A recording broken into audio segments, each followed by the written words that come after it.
All right, Rams-Eagles coming into this one, 4:05 Eastern time game back at SoFi Stadium. Rams had a fun time on the road, I guess. They go 2-2 without Cooper Kupp. Played 3 out of 4 games on the road. The only game they played at home was against the rival 49ers, in which they were in the game pretty much the whole way through. The Eagles are 4-0. They're 2-0 on the road, 2-0 at home. Now they're back on the road here. They're pretty damn good. they're pretty damn good. You're absolutely right. But there is a little bit of a caveat here, and I think it's important to point out that the Eagles like to stick around in these one-possession games. Now, to be fair, they did kind of go into Tampa and really lay waste to the Buccaneers in that one. That was not even close. Yeah. But the Commanders game, going to OT, 34-31. You talk about the Vikings game, 34-28. Talked about the controversial fumble out of the back of the end zone. That could have been a Viking win. And then the Patriots game, 25-20. You had Mac Jones going toe-to-toe with Jalen Hurts, which feels like a far cry from now week 5. Yeah. But going into this game, Cam, the Rams, it sounds like Cooper Kupp is going to play. So, nightmares for the Eagles, baby. I think, well, here's the thing, okay? Eagles, for those of you who don't know, Eagles have a good run defense, probably one of the best in all of football, I would say. Fletcher Cox is out, to be fair. That means we'll see more Jalen Carter, though, who is probably at this point better than Fletcher Cox. He ran a 4.3. Like, come on. Yeah, he's a freak. So, I think when you look at it from that perspective, Nolan Smith ran a 4.3. Well, he's still a freak. Yeah. So they're great against the run. The pass, however, injury to Avonte Maddox in the secondary has kind of opened up a little bit of a hole. Josh Jobe is out there playing corner and getting picked on. Matthew Stafford was picking on the Colts secondary until he got hurt last week and then was able to do it on the final drive in OT to win it. Now, Stafford, full participant in practice. Cooper Kupp, full participant. They look good coming into this game. Cooper Kupp, Puka Nacua, getting Tutu Atwell open over the top, giving him opportunities he hasn't had. But Cam, there's an issue here. The Rams don't know who's going to play left tackle. And what I mean by that, it's not is Alaric Jackson or Joe Noteboom. It's neither of them might play tackle this week. They both have not practiced as of today. We're recording this on a Friday. They haven't had practice yet because they, of course, West Coast.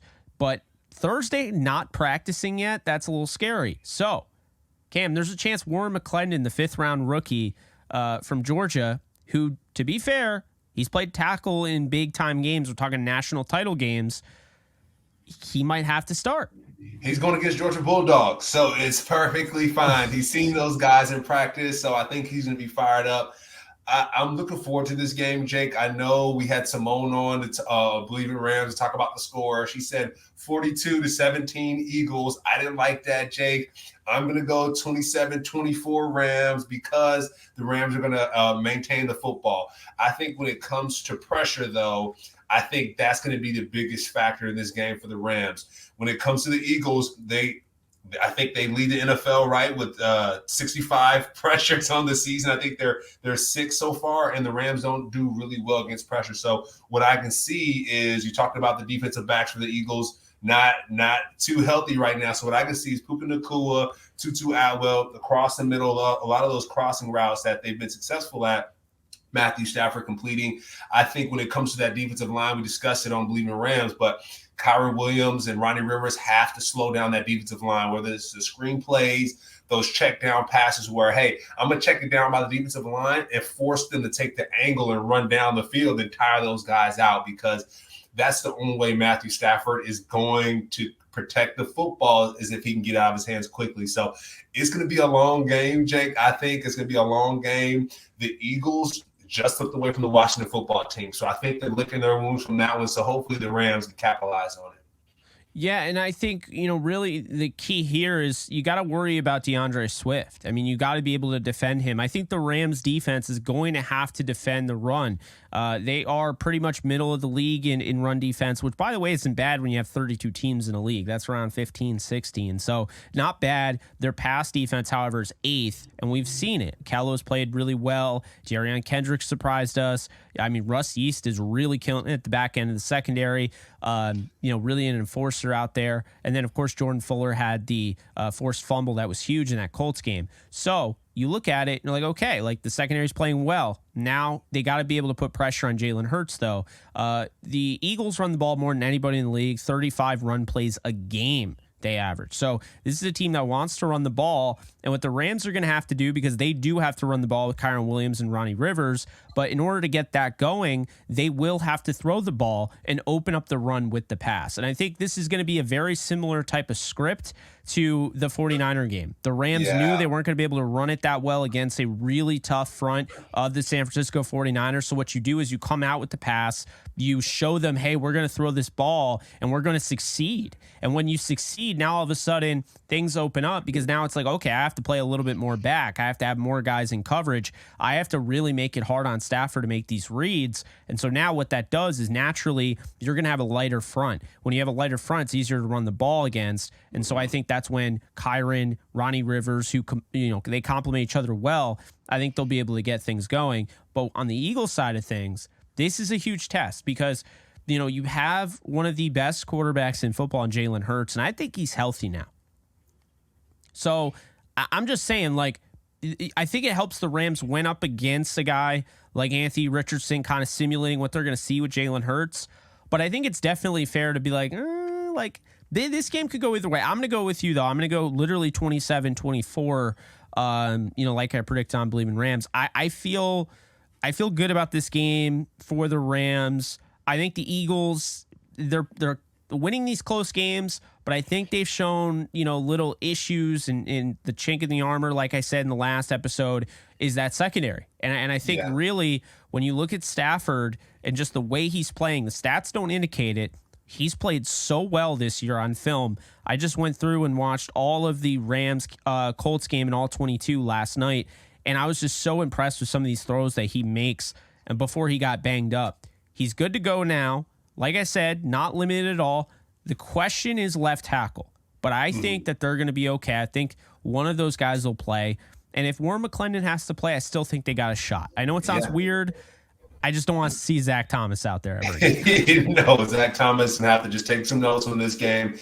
Jake, what I will call out on the defensive side, specifically for the Rams to win this football game, Aaron Donald, we need you to go off like you always do, right? The big players make big plays during big games. So I want to see that from Aaron. Byron Young, I want to see him turn the corner, Jake. I know he's been providing pressures and all that, but let's see him take that leap, right? When see him take that leap, strip sack, Jake, some of those big splash plays, we'd like to see that. Our guy Hoyt as well. I think I talk about it every week, Jake, but I think he will be targeted. DeAndre Swift, I think is going to be eyeing him up, right? Hoyt's going to be dropping back in coverage. He's going to be coming back on the line to contain. And I think the Eagles offense is going to take advantage of that, Jake. What I'm going to call out right now are those boot reverses, right? So a lot of times for defensive ends, you call it CBR rule, cut back, boot reverse. When the play is going away, you think cut back for the run for DeAndre Swift. You think boot for Jalen Hurts coming around, and then reverse. I think Michael Hoyt has failed at that these past couple games because he has to then cover wide receivers as well as a curl flat player. So he has so many rules in his mind as defensive end that I think they're getting mixed up, and I do think the Eagles are going to take advantage of that. And so I can see that this week, those reverses, whether it be Devontae Smith coming around in reverse or Swift coming around for that cutback, but I do think that's going to be exposed, and he's going to have to tighten that up on that end. And I think on the offensive side, I talk about it, big play Van Jefferson.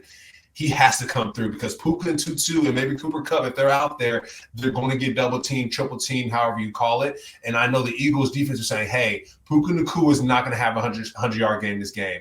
Let's make sure he does it, which he probably will. But I think we have to figure that out on that end. And Van Jefferson has to come across and play football because the trade deadline is October 31st. So he's on notice, 20-something days to play the proper football, or things will change. Yeah, and I think you look, the Eagles side of things, I think they can run on the Rams. I think DeAndre Swift is, one of the best running backs right now in the league. Christian McCaffrey had success on the explosive run. Kenneth Walker had 12 carries for 64 yards week 1. Joe Mixon pounded the rock until he got in the end zone. Not a great yards per carry game, but what it did is really just shut down that defense over time, eventually just wore them down. And then we saw Zach Moss, how they get back in that game, the Colts game last week, reestablish the run. Rams are giving up 4.4 yards per carry, 111 a game. That's considered middle in the league. Really what they're going to need is Jonah Williams, I think, to really step up and continue playing the way he is.